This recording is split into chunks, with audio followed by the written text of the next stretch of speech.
Hello, dear audience. I'm Lisa Dewi Kusumawati. I'm from Indonesia.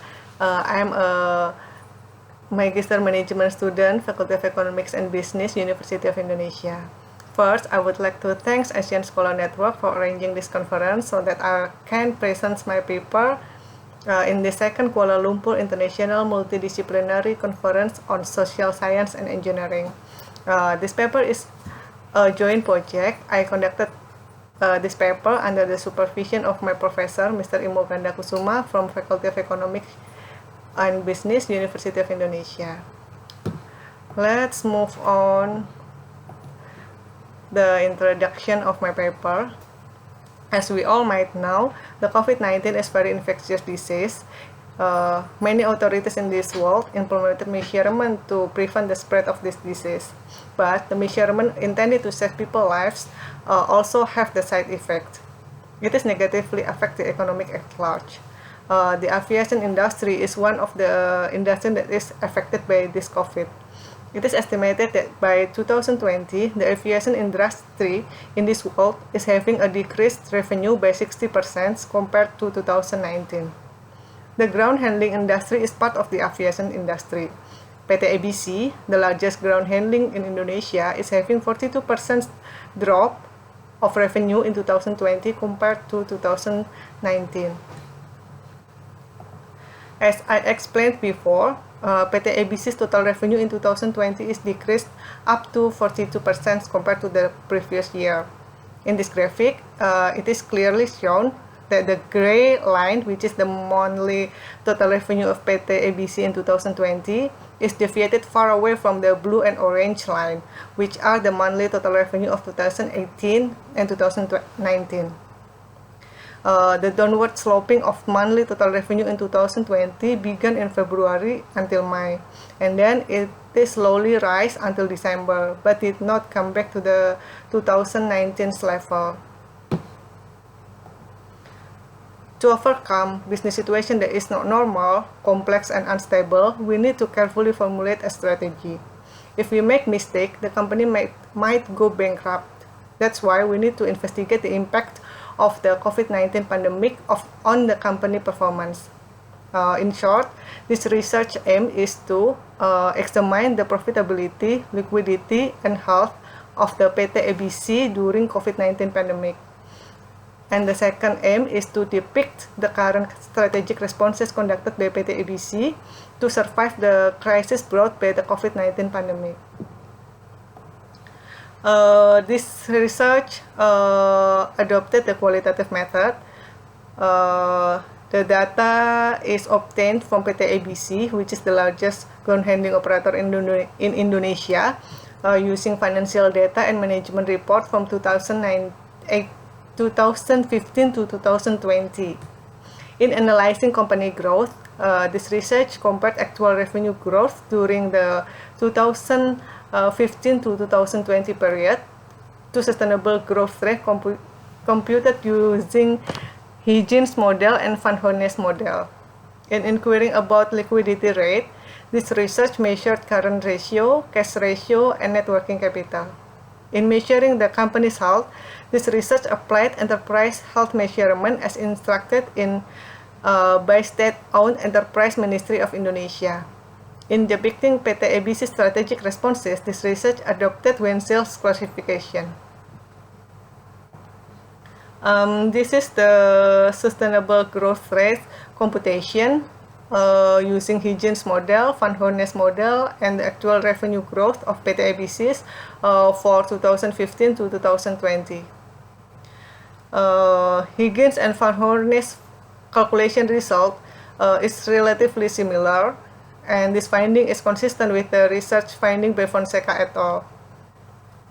Since the retention ratio from 2015 to 2020 remained at 100%, the calculation result of sustainable growth rate was only influenced by net profit and equity through ROE. In 2020, due to the impact of the COVID-19 pandemic, PT ABC's total revenue decreased by 41.6%, while total expense decreased by only 33.6%, so that PT ABC recorded a loss of 127.7 billion rupiah. This is the computation for liquidity assessment of PT ABC for 2015 to 2020. We calculate current ratio, cash ratio, and net working capital. The lowest level of liquidity is in 2016, and the highest level is in 2019. In 2020, PT ABC experienced a decline in liquidity compared to 2019. However, compared to the previous years, the current ratio, cash ratio, and net working capital values in 2020 were still within a safe range. The decreased liquidity during the COVID-19 pandemic is consistent with the research conducted by Krause et al.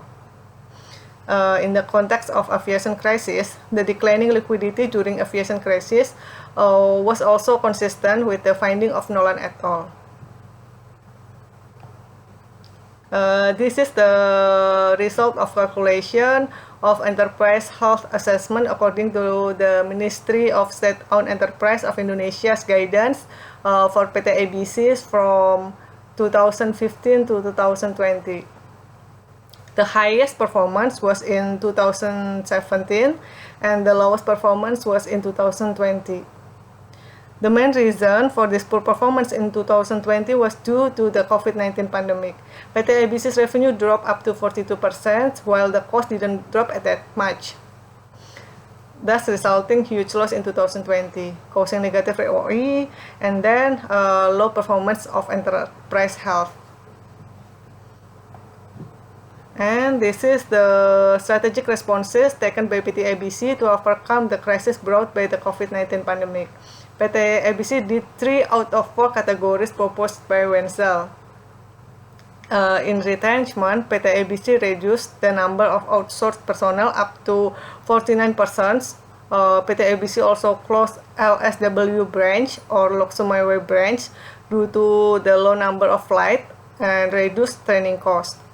In persevering, PT ABC fund operational costs with right issue fund obtained from Angkasa Pura II, deferred GSE rental expense for a year from April to May 2021, reduced some of personal benefit, and deferred all planned investment in 2020, which was almost all dominated by GSE investment. In innovating, PT ABC created YouTube channel to educate targeted market. Then PT ABC also established logistic cooperation with Angkasa Pura Logistik and also established airport helper cooperation with Angkasa Pura II. Thus, we conclude that in 2020, the largest ground handling company in Indonesia had to bear huge losses due to the COVID-19 pandemic, resulting in negative ROE and negative sustainable growth rate. The company also experienced a decrease in liquidity compared to the previous year, even though the resulted liquidity was relatively safe according to the past year's accomplishment. And then the financial aspect assessment for state-owned company health indicate that from 2019 through 2020, the company is not healthy. And then mostly the company's strategic response was directed toward the preserving the status quo condition by the spend of reserve fund, deferred expense, reduced expense, and deferred investment. And that is the end of my presentation. Thank you.